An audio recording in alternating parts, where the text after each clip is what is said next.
Friend, मैं हुनवाली सिंह और हमारे यूट्यूब चैनल नोहाली एजुकेशन में आपका स्वागत है। अगर हम हमारे चैनल में नया है तो हमारा चैनल सब्सक्राइब करें ताकि हम कोई भी वीडियो बनाए तो नोटिफिकेशन आपके पास पहुंच जाए। हेलो फ्रेंड, तो आज हम बात करेंगे छत्तीसगढ़ के प्रतीक चिन्ह राज्य पशु एवं राज्य पक्षी के बारे में। राज्य पशु और राज्य पक्षी के बारे में जो हमारे छत्तीसगढ़ के प्रतीक चिन्ह हैं, ठीक है। राज्य चिन्ह, राज्य पशु एवं राज्य पक्षी। अब सबसे पहले हम इसके बारे में थोड़ा जान लेते हैं। भारतीय संघ के 26वें राज्य के रूप में छत्तीसगढ़ के अस्तित्व में आने के बाद राज्य के राजनीतिक, सांस्कृतिक, आर्थिक एवं भौगोलिक सतह के संबंध यह आदर्श छत्तीसगढ़ की पारंपरिक गरिमा और यहाँ की समस्त जनभावना के अनुरूप राज्य और देश में छत्तीसगढ़ की सत्ता का प्रतिनिधित्व करते हुए विभिन्न स्थितियों में सम्मान के घोतक के कहने का मतलब सम्माननीय है। जो राष्ट्र चिन्ह है हमारा, राज्य चिन्ह है, जो छत्तीसगढ़ का शासन जो अभी हम देखते हैं गोलाकार, वो ठीक है, वो हमारा राज्य प्रतीक है। और दो चीज़ और है, जो एक राज्य पशु और एक राज्य पक्षी। ठीक, आगे देखते हैं। ये हमारा राज्य चिन्ह है, ठीक है। 4 सितंबर 2001 को मंत्रिमंडल ने राज्य शासन के अधिकृत प्रतीक चिन्ह को निर्धारित और स्वीकृत कर तत्काल प्रभाव से लागू कर दिया। कब किया है? तो 4 सितंबर 2001 को, ठीक है। यह है हमारा प्रतीक चिन्ह। इसको 4 सितंबर 2001 को छत्तीसगढ़ शासन ने प्रतीक चिन्ह के रूप में लागू किया, ठीक है। चिन्ह राज्य की विरासत, अपार संपदा और इसके उपयोग की अनंत संभावनाओं का प्रतीकात्मक स्वरूप है। प्रतीक चिन्ह वृत्ताकार परिधि मतलब गोलाई परिधि में राज्य के विकास की, ये जो है ये राज्य के विकास की और निरंतरता को दर्शाती है, ठीक है। इस चिन्ह के बाहरी वृत्त में छत्तीसगढ़ के 36 किले, ये बाहरी वृत्त में छत्तीसगढ़ के 36 किले, कितने किले? तो 36 किले जो वृत्त के बाहर की ओर अंकित है। ये जो है छोटा छोटा, ये 36 किले जो है बाहर की ओर अंकित है, ठीक। और आगे देख लेते हैं हम। और तथा नीचे से ऊपर की ओर 3 लहराती राज्य के समृद्ध जंगल संसाधन का प्रतीक तिरंगे के रूप में छत्तीसगढ़ राज्य के प्रति एकजुटता तथा मध्य में राष्ट्रीय सारनाथ के 4 सिंह और उसके नीचे सत्यमेव जयते राष्ट्र के प्रतीक सत्यनिष्ठा के प्रतीक है। ये जो है यो सत्यनिष्ठा के प्रतीक राज्य के प्रति, ठीक है। और ये जो लहरा रहा है वो छत्तीसगढ़ में कृषि के संपदा और उसके प्रभाव को दिखाती है, ठीक। आगे देखते हैं।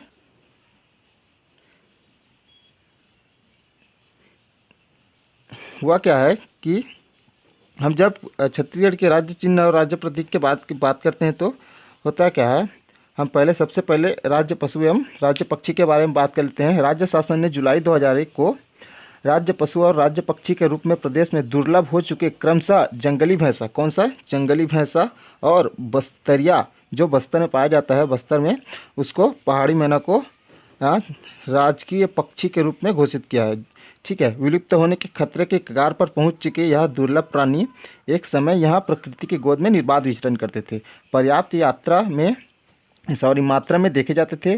दिखने में सुंदर और कोमल, भावुक है, ना कि मनुष्य की बातें बोलने और मनुष्य की आवाज़ भाषा को सटीक कर लेने की उसकी प्रतिभा आज उसके अस्तित्व के लिए खतरा बन गई है। परिणामतः बस्तर के पहाड़ी में रहने वाले यह पक्षी प्रजाति विलुप्त की स्थिति में है और बस्तर में केवल कुछ क्षेत्र में दिखाई देता है। तो यह छत्तीसगढ़ के केवल बस्तर के कुछ क्षेत्रों में दिखाई देता है, ठीक।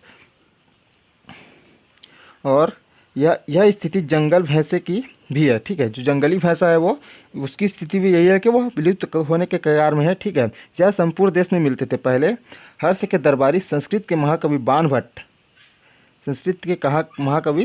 बाणभट्ट, ठीक है, ने विद्यावती से दंडकारण्य अर्थात बांधवगढ़ से बस्तर तक के क्षेत्र का विशद वर्णन अपने ग्रंथ कादम्बरी में किया है। जो जंगली भैंसा का जो वर्णन है वो अपने जो कौन सा है, महाकवि बाणभट्ट ने अपने ग्रंथ कादम्बरी में किया है। उसने भैंसे के लिए सदस्य निहित 2019 का संदर्भ उल्लेख इसे यमराज की अर्थात साक्षात मृत्यु का प्रतीक माना जाता है, ठीक है। छत्तीसगढ़ में इसको साक्षात मृत्यु का प्रतीक माना जाता है, ठीक है। बाणभट्ट ने उक्त क्षेत्र में प्रचुरता में पाए जाने का उल्लेख किया है। कौन से क्षेत्र में? तो दंडकारण्य क्षेत्र में प्रचुरता से पाए जाने का उल्लेख किया है। 20वीं सदी के आरंभ तक अमरकंटक से लेकर दंडकारण्य क्षेत्र में पाए जाते थे। ये कौन से 20वीं सदी में अमरकंटक से लेकर दंडकारण्य क्षेत्र में पाए जाते, जिसकी पुष्टि कैप्टन जे फोर सीट 18 और 58 ईस्वी और JW बेस्ट 1925 ईस्वी के संस्करण के लेखों में मिलता है। ठीक है, आगे देखते हैं। इन विलुप्त प्रजातियों के संकट को देखते हुए इन वन्य प्राणियों को राज्य के सबसे महत्वपूर्ण पशु एवं पक्षी का स्थान मिला है। शासकीय घोषणा इन दोनों के संरक्षण की आवश्यकता को रेखांकित करती है। निश्चय ही पूर्व से कानूनी एवं विभागीय संरक्षण प्राप्त इन प्राणियों को विशेष राज्य की स्थिति प्राप्त होने से इनके संरक्षण में गुणात्मक वृद्धि हुई है।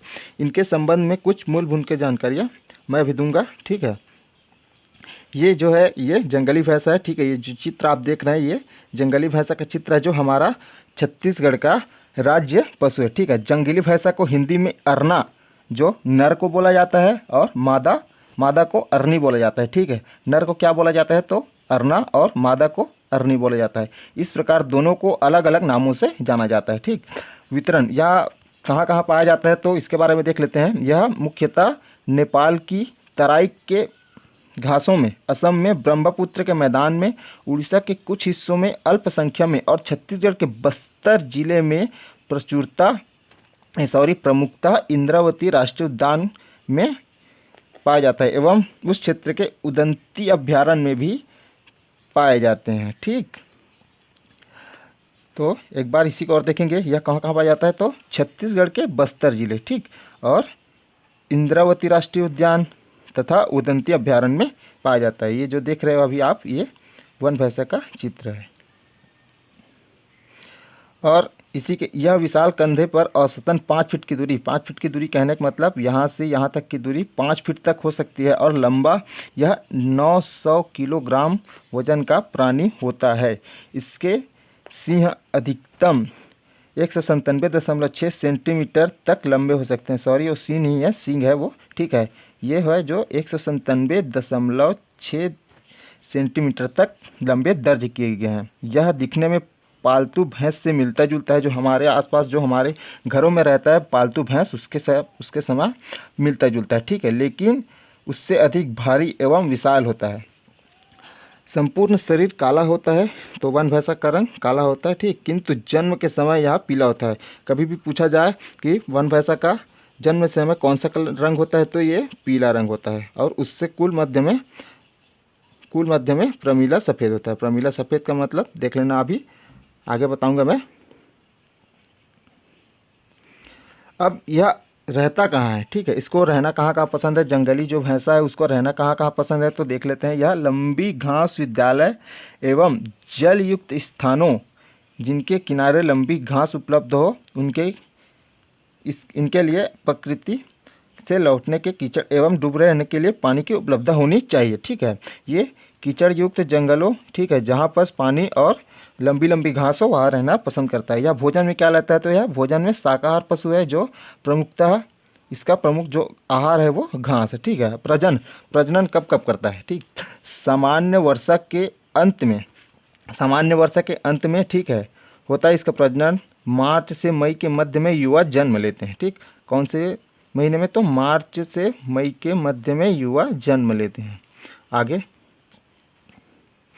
अब देखेंगे हमारी राष्ट्रीय पक्षी बस्तर की पहाड़ी मैना। ठीक, अब ये दो पक्षी है, ये ज़बरदस्त नकलजी पक्षी है। ठीक है, इसकी छत्तीसगढ़ में सबसे ज़्यादा मांग था, इसलिए इसका जो प्रजाति है जो विलुप्त होने के कगार में इसलिए इसको संरक्षण दिया गया है। ठीक है, इसका वितरण कहाँ कहाँ पाया जाता है देख लेते हैं। ये जो चित्र है ये बस्तर के पहाड़ी मैना का है, जो बस्तर के कुछ कुछ क्षेत्रों में पाया जाता है, संपूर्णतः छत्तीसगढ़ में नहीं पाया जाता। यह बस्तर में अबूझमाड़, छोटे डोंगर, बीची, बारसूल, पुरीचा, तिरिया और बैलाडीला गिरी श्रृंखला आदि तक सीमित है। ठीक है, तो ये आप मोस्ट इम्पोर्टेंट है, ये याद रखना। ठीक है, अब शारीरिक संरचना, इसके पंख काले होते हैं, जिसके चोंच, इसके पंख ये जो है काले होते हैं और इसके चोंच सफ़ेद होते हैं। ये जो सफ़ेद है इसमें काला दिखा दिए गए, सॉरी गलत है। ठीक है, ये सफ़ेद होते हैं, सूट गुलाबी, ठीक है, और पीली कंठ होती है। यहाँ पर जो कंठ है वो पीली होती है, ठीक है। और या इसकी लंबाई अधिकतम 1 फीट तक हो सकती है। जो यहाँ से यहाँ की लंबाई है तो 1 फीट तक हो सकती है, ठीक है। तो आज हमने इन सभी के बारे में जाना, ठीक है। अब आगे हम कुछ चीज़ अगले वीडियो में बात करेंगे, तब तक हम और ठीक है। और हमारा अगर वीडियो अगर आपको पसंद आया तो हमारे चैनल को सब्सक्राइब कर बेल आइकन को दबा देंगे, ताकि मैं और भी वीडियो बनाऊँ तो आपके पास नोटिफिकेशन पहुंच जाए, ठीक है। तो मिलते हैं अगले वीडियो में, तब तक के लिए टेक केयर, बाय बाय।